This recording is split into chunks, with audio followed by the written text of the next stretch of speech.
ضعیفہ، دیکھیے امام البانی رحمہ اللہ کی 2 کتاب ہے، سلسلۃ الاحادیث الصحیحہ، اس کے اندر انہوں نے صرف صحیح روایتوں کو نقل کیا ہے، صحیح روایتوں کو اس میں پیش کیا ہے۔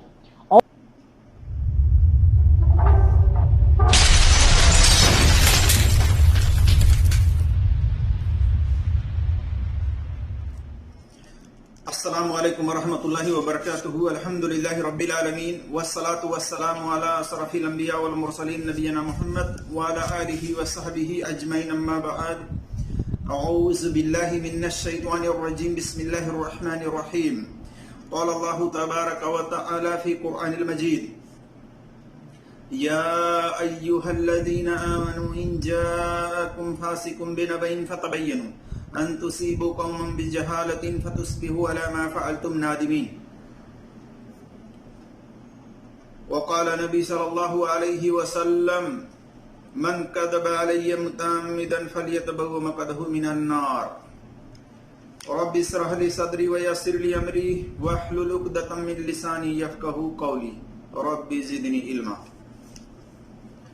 میرے عزیز دوستوں اور بھائیوں اور میری اسلامی خواتین و حضرات، اللہ تبارک و تعالیٰ کی توفیق سے میں آپ کے سامنے دوسرے پارٹ میں ایک روایت کی جانچ پڑتال رکھنے کی کوشش کر رہا ہوں۔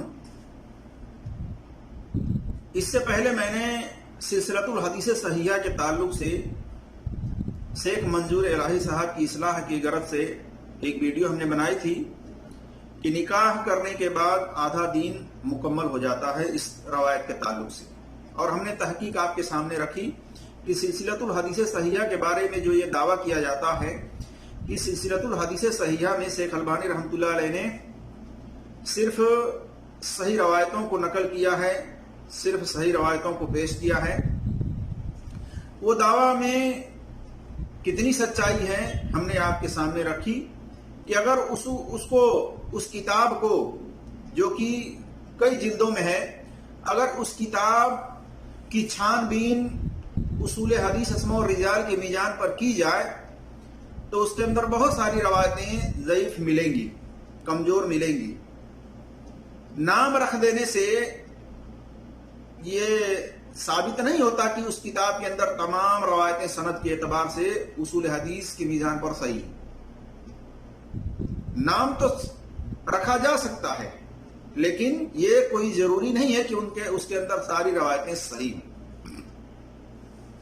تو جیسا کہ شیخ منظور الہی صاحب نے یہ دعویٰ کیا، اپنے ایک ویڈیو کے اندر کہا کہ سلسلۃ الحدیث صحیحہ میں شیخ البانی رحمۃ اللہ علیہ نے صرف صحیح روایتوں کو نقل کیا ہے، صحیح حدیثوں کو پیش کیا ہے۔ تو ہم اسی میں سے دکھانا چاہیں گے ایک اور روایت کے بارے میں جس کو شیخ البانی رحمۃ اللہ علیہ نے سلسلۃ الحدیث صحیحہ میں صحیح کہا ہے۔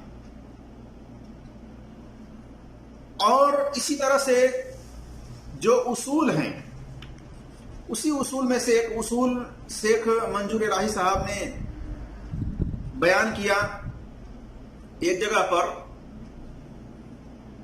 کہ سند صحیح ہو تو روایت صحیح ہوگی، اور مزید کہتے ہیں کہ یاد رکھیے اگر کسی بھی سند کے اندر ایک بھی راوی مجہول ہوگا وہ پوری روایت ڈیمیج ہوگی، یعنی وہ روایت نبی صلی اللہ علیہ وسلم کی طرف سے نہیں مانی جائے گی، بلکہ یہ سمجھا جائے گا کہ کسی نے اپنے طور سے بیان کر دیا ہے، یعنی کسی نے اپنی طرف سے بنا کر کے بیان کر دیا ہے، اس کو نبی صلی اللہ علیہ وسلم کی طرف سے نہیں مانا جائے گا۔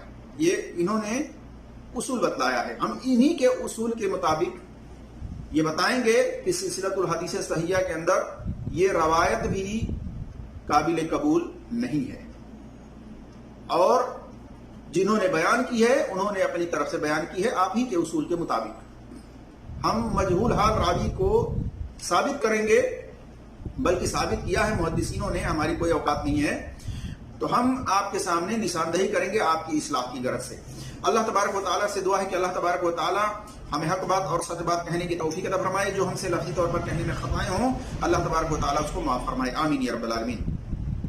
میرے جس دوستوں اور بھائیوں، میں ایک ادنا سا طالب علم ہوں، मैं कोई मुफ्ती मौलवी और कोई डिग्री याफ्ता नहीं हूँ, बल्कि एक अदना सा तालिब इल्म हूँ, और ऐसे मौलवियों के सामने हमारी कोई हैसियत नहीं है। ये लोग तो 20-20 साल मदरसे में डिग्री लेकर के पढ़े हुए हैं, डिग्री हासिल किए हुए हैं, इनके सामने हमारी कोई औकात नहीं है। लेकिन इस तरह से देखिए किस तरह से मौलवी हजरात धड़ल्ले के साथ सही उल अलबानी, शेख अलबानी ने इसको सही कहा है, फला ने सही कहा है, बस इसी पर ये फोकस करते हैं और इसके सनद के बारे में तहकीक करने की कोशिश नहीं करते। हम दुआ करते हैं कि अल्लाह तबारक व तआला इनको तहकीक करने की, उसूल हदीस अस्मा और रिजाल की मीज़ान पर तौफीक अता फरमाए, आमीन या रब्बल आलमीन। अब आइए हम अल्लाह तबारक व तआला का वो उसूल सुना देते हैं कि तमाम ईमान वालों को अल्लाह तबारक व तआला ने हुक्म दिया है सूरह हुजरात में, या अय्युहल्लज़ीना आमनू इन जाअकुम फासिकुम बिनबइन फतबय्यनु, कि ईमान वालों जब तुम्हारे पास कोई फासिक खबर लेकर आए तो उसकी तहकीक कर लिया करो। तो छानबीन करने का, तहकीक करने का अल्लाह तबारक व तआला ने हर ईमान वाले को यह हुक्म दिया है। लिहाजा चाहिए बिलखुसूस जो अपने आप को सलफी कहते हैं, जो अपने आप को अहले हदीस कहते हैं,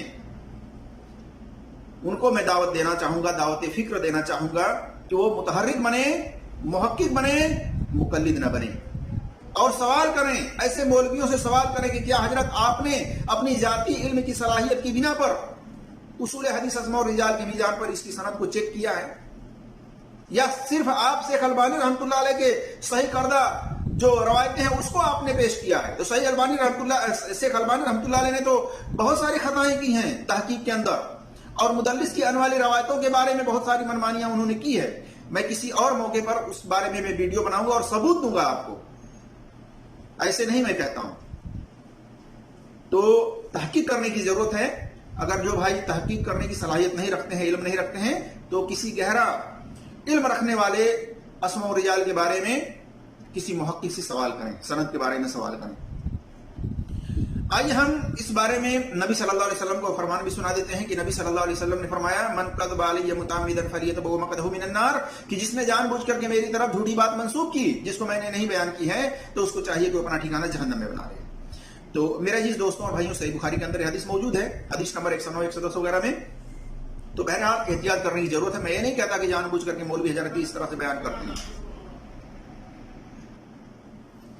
बल्कि इस तरह से मौलवी हजरात तहकीक न करने के बिना पर इस तरह से ज़ईफ रवायतों को बयान कर देते हैं। और कुछ तो इस तरह से एतमाद करते हैं शेख अलबानी रहमतुल्लाह अलैह के ऊपर कि शेख अलबानी रहमतुल्लाह अलैह इतने बड़े मुहद्दिस हैं, तो वो जो है जब तहकीक किए हैं तो सही किए होंगे। तो इस तरह से तकलीद में आकर के आंख बंद करके उनकी हर बात को ले लेते हैं, जबकि आज इंटरनेट का दौर है और तहकीक करना बिल्कुल आसान है। किसी भी रावी के बारे में गूगल के ऊपर आप उसके नाम को सर्च करें, पूरी डिटेल आ जाएगी उसके अंदर, ये रावी कैसा है कैसा नहीं है, और किताबें इंटरनेट पे अपलोड हो चुकी हैं। तो इससे फायदा उठाना चाहिए, लेकिन आंख बंद करके इस तरह से बहुत सारे मौलवी हजरात पड़े हुए हैं और शेख अलबानी रहमतुल्लाह अलैह की बनी बनाई बिरयानी को लोगों में तकसीम कर रहे हैं, चाहे उसके अंदर कोई भी खराबी हो। तो मैं दावत फिक्र दूंगा कि मौलवी हजरात तहकीक करें पहले, और उनके ऊपर आंख बंद करके एतमाद न करें। अब आइए हम उस रवायत के बारे में आपके सामने रखने की कोशिश करते हैं जिसके बारे में कहा जाता है कि शेख अलबानी रहमतुल्लाह अलैह ने सिलसिलतुल हदीस सहीहा के अंदर सिर्फ सही रवायतों को नकल किया है। तो उसी में से एक रवायत है अबू बकर रज़ियल्लाहु तआला अन्हु के बारे में, और इसके बाद मैं रखूंगा कि नबी सल्लल्लाहु अलैहि वसल्लम की रूह मुबारक कब्र में है या जन्नत में है, उसकी भी मैं दलील दूंगा। तो उसी के मुताबिक ये रवायत है कि अबू बकर रज़ियल्लाहु तआला अन्हु की तरफ मंसूब ये रवायत है, और ये बयान करते हैं कि रसूलुल्लाह सल्लल्लाहु अलैहि वसल्लम ने फरमाया, मुझ पर कसरत से दरूद भेजा करो, क्योंकि अल्लाह तबारक व तआला ने मेरी कब्र के पास एक फरिश्ता मुकर्रर किया है। जब मेरा उम्मती मुझ पर दरूद भेजता है तो वह फरिश्ता मुझे कहता है, ऐ मोहम्मद, फला बिन फला ने आप पर अभी दरूद भेजा है। देखिए ये रवायत जो है सिलसिलतुल हदीस सहीहा के अंदर हदीस नंबर 1530 है और 2998 है, 2998 में लिखा है, और इसकी सनद को हसन कहा है। और मोहम्मद इकबाल किलानी साहब की जो अलग अलग टॉपिक पे किताबें हैं, दरूद के मसाइल, निकाह के मसाइल, इस तरह से उनकी ये किताब है दरूद के मसाइल, उसके अंदर सफा नंबर 47 पर नकल किया है। और शेख अलबानी रहमतुल्लाह अलैह ने जो हुक्म लगाया है वही तकलीद में आकर के वो भी हुक्म लगा देते हैं, तहकीक वो भी नहीं करते हैं। تو اللہ تبارک و تعالیٰ انہیں بھی تحقیق کرنے کی توفیق دے، آمین یا رب العالمین۔ اس روایت کی دو سندیں ہیں میری تحقیق کے مطابق۔ پہلی سند ابو بکر صدیق رضی اللہ تعالیٰ عنہ سے مرفوعاً ہے، اور دوسری سند عمار بن یاسر رضی اللہ تعالیٰ عنہ سے۔ پہلی سند کی تحقیق ابو بکر رضی اللہ تعالیٰ عنہ سے حافظ الدہلمی کی الفردوس بمعذور الخطاب کے اندر بھی یہ روایت ہے۔ اسی طرح سے سلسلۃ الحدیث صحیحہ حدیث نمبر 1530 کے تحت شیخ البانی رحمۃ اللہ علیہ نے ان کا حوالہ دیا ہوا ہے۔ اسی طرح سے الغرائب کے اندر لابن حجر کی جلد نمبر 1 صفحہ نمبر 320 میں ایک سند نقل کیا ہے۔ اس سند میں راوی بکر بن خداس الکوفی کنیت ابو صالح مجہول حال ہے، اور میں دکھانا چاہوں گا شیخ منظور الہی صاحب کے اصول۔ سند صحیح ہو تو روایت صحیح ہوگی۔ تو کہا کہ اس کی سند میں بڑی تاریکی ہے اور اس سند کے کئی راوی مجہول ہیں، اور یاد رکھیے اگر کسی بھی سند کے اندر ایک راوی بھی مجہول ہوگا وہ پوری روایت ڈیمیج ہوگی، یعنی وہ روایت نبی صلی اللہ علیہ وسلم کی طرف سے نہیں مانی جائے گی، بلکہ یہ سمجھا جائے گا کہ اس روایت کو کسی نے اپنے طور پہ بیان کر دیا ہے۔ تو میرے عزیز دوستوں اور بھائیوں، آپ نے سنا شیخ منظور الہی صاحب کیا کہتے ہیں، اصول بتلاتے ہیں، اور اصول بالکل صحیح ہے۔ تو انہی کے اصول کے مطابق یہ روایت تو پھر معتبر نہیں ہے، جیسا کہ یہ اس ویڈیو کے اندر کہتے ہیں سند صحیح ہے تو روایت صحیح ہوگی۔ بالکل صحیح بات ہے کہ سند صحیح ہوگی تبھی روایت صحیح ہوگی۔ اور مزید کہتے ہیں یاد رکھیے اگر کسی بھی سند کے اندر ایک راوی بھی مجہول ہوگا وہ پوری روایت ڈیمیج ہوگی، یعنی خراب ہوگی، یعنی وہ روایت نبی صلی اللہ علیہ وسلم کی طرف سے نہیں مانی جائے گی، بلکہ یہ سمجھا جائے گا کہ کسی نے اپنے طور سے بیان کر دیا ہے۔ تو پتہ چلا کہ یہ روایت کسی نے اپنی طور سے بیان کر دیا ہے، کیونکہ اس کے اندر راوی جو ہیں دو راوی مجہول ہیں، ان دونوں سندوں میں دو راوی مجہول حال ہیں۔ میں آپ کے سامنے حوالے کے ساتھ بات کروں گا، ایسے نہیں۔ تو انہی کے اصول کے اوپر دیکھا جائے، جانچا جائے، پرکھا جائے تو پتہ چلتا ہے کہ یہ روایت بھی کسی نے اپنی طرف سے بیان کر دی ہے ان کے قول کے مطابق۔ تو اس سند کے اندر ایک راوی ہے جس کا نام ہے بکر بن خداش الکوفی، کنیت ہے ابو صالح، یہ مجہول حال ہے، یہ راوی مجہول حال ہے۔ صرف امام ابن حبان نے ان کی توثیق کی ہے، اور ان کی توثیق معتبر نہیں ہے، کیونکہ تمام اہل علم جانتے ہیں کہ امام ابن حبان متشاہد ہیں، اور یہ مجہول حال راویوں کے بارے میں بھی یہ توثیق کر دیتے ہیں، اس لیے ان کا قول معتبر نہیں مانا جاتا ہے۔ اور یہ راوی شکہ راویوں کی مخالفت بھی کر لیتا ہے، جیسا کہ لسان المیزان کے اندر جلد نمبر 2 صفحہ نمبر 50، الثقات امام ابن حبان کی جلد نمبر 8 صفحہ نمبر 148 میں دیکھ سکتے ہیں۔ اسی طرح سے اس سند میں دوسرا راوی محمد بن عبداللہ بن صالح المروزی، یہ بھی راوی جو ہے مجہول حال ہے، جیسا کہ حافظ ابن حجر نے لسان المیزان میں جلد نمبر 3 صفحہ نمبر 236 پر کہا ہے، اور اس کو بھی امام ابن حبان نے الثقات میں اس کی توثیق کی ہے، لیکن معلوم نہیں یہ کون ہے۔ اور حافظ سخاوی نے کہا فی اسناد ضعیف، کہ اس کی سند ضعیف ہے، کمزور ہے۔ دیکھیے القول البدیع صفحہ نمبر 161۔ تو پتہ چلا میرے اس دوستوں اور بھائیوں کی اس سند کے اندر جو پہلی سند ہے اس کے اندر دو راوی مجہول حال ہیں، تو یہ کیسے صحیح ہو گئی؟